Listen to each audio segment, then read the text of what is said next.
Kitab Efesiens, pasal 6. Jika kamu adalah anak, taatilah orang tuamu, karena pengikut Kristus sudah seharusnya melakukan hal itu. Ingatlah perintah Tuhan yang mengatakan, hormatilah ayah ibumu.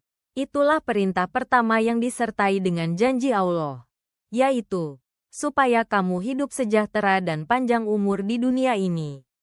Dan jika kamu adalah ayah, janganlah membuat anak-anakmu sakit hati, tetapi besarkanlah mereka dengan didikan dan nasihat yang sesuai dengan ajaran Tuhan.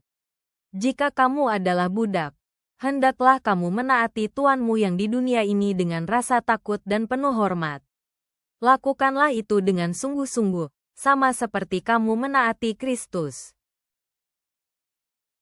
Ikutilah kemauan mereka selalu, baik pada waktu mereka ada maupun tidak ada.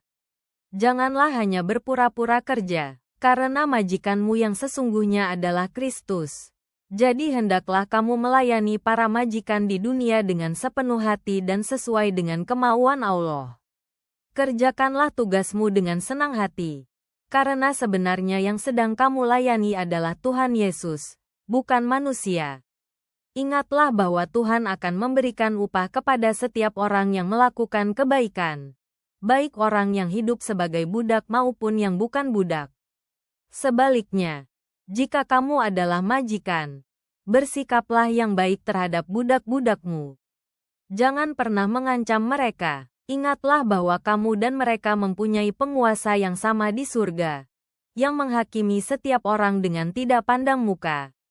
Saudara-saudariku, sebagai pesan terakhir, hendaklah kamu semua menjadi kuat, karena kamu sudah bersatu dengan Tuhan Yesus dan terus berharap penuh pada kuasa-Nya.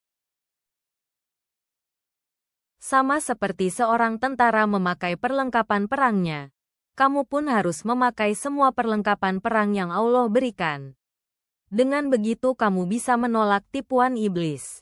Karena peperangan kita bukan melawan orang-orang di bumi ini, melainkan roh-roh jahat dan semua kuasa yang memerintah roh-roh jahat itu. Merekalah yang sekarang menguasai dunia yang gelap ini dari langit di atas.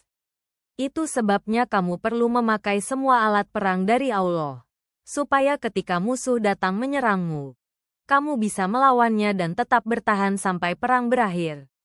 Jadi, berdirilah teguh. Peganglah ajaran yang benar dari Allah. Karena ajaran benar itu seperti ikat pinggang yang akan membuat kamu siap bertindak. Percayalah bahwa kamu sudah dibenarkan Allah oleh karena Kristus. Dengan keyakinan itu kamu ibarat mengenakan baju besi yang akan melindungimu dari serangan musuh. Teruslah berpegang pada kabar baik tentang Kristus. Kabar baik itu menolongmu supaya merasa tenang dalam perlindungan Allah. Tetaplah berpegang pada kabar baik itu sama seperti seorang tentara selalu memakai sepatu yang kuat, supaya kamu tetap berdiri teguh dalam peperangan. Selain itu, teruslah yakin dan percaya kepada Tuhan Yesus, karena keyakinan itu seperti perisai yang melindungi kamu dari semua anak panah berapi yang ditembakkan iblis kepada kita. Sadarilah bahwa Allah sudah menyelamatkan kamu. Karena kesadaran itu ibarat topi perang bagimu. Dan peganglah semua perkataan Allah seperti memegang pedang. Karena perkataannya mempunyai kekuatan dari Roh Kudus. Dalam segala keadaan berdoalah selalu. Dan untuk semua hal yang kamu perlukan, berharaplah sepenuhnya kepada Roh Kudus. Hendaklah kamu terus waspada terhadap ancaman musuh dan berdoa setiap waktu. Jangan menyerah. Berdoalah terus-menerus untuk semua umat Allah. Saya berharap kalian juga mendoakan saya.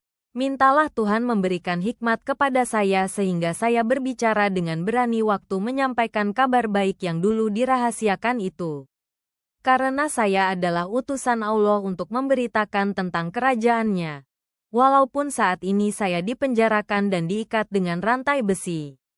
Jadi berdoalah supaya saya menyampaikan kabar baik dari Allah dengan berani. Sebab memang itulah tugas saya. Tikhikus, saudara kita yang saya kasihi, membawakan surat ini kepada kalian. Sebagai saudara kita dalam persatuan dengan Tuhan Yesus, dia melayani Tuhan dengan sangat setia. Saya juga mengutus dia untuk menyampaikan berita tentang keadaan dan pelayanan saya, supaya kalian bisa mengetahui situasi kami dan supaya dia menguatkan hati kalian. Saudara-saudari, saya berdoa supaya Allah Bapa dan penguasa kita Kristus Yesus selalu menguatkan keyakinanmu kepadanya, membuatmu terus saling mengasihi, dan menjagamu agar hidupmu tenang dalam perlindungannya. Kepada semua yang mengasihi penguasa kita Kristus Yesus dengan kasih yang tidak pernah padam, doa saya, kiranya Allah selalu berbaik hati kepadamu. Amin. Bapa Surgawi, kami datang ke hadirat-Mu, memohon kekuatan dan keberanian untuk tetap teguh menghadapi tantangan dunia ini. Tolonglah kami untuk mengenakan seluruh perlengkapan senjata Allah, agar kami siap menghadapi peperangan rohani yang kami alami setiap hari. Ajarkanlah kami untuk berdoa dalam roh dan tetap waspada, saling mendukung dalam kasih dan kesatuan.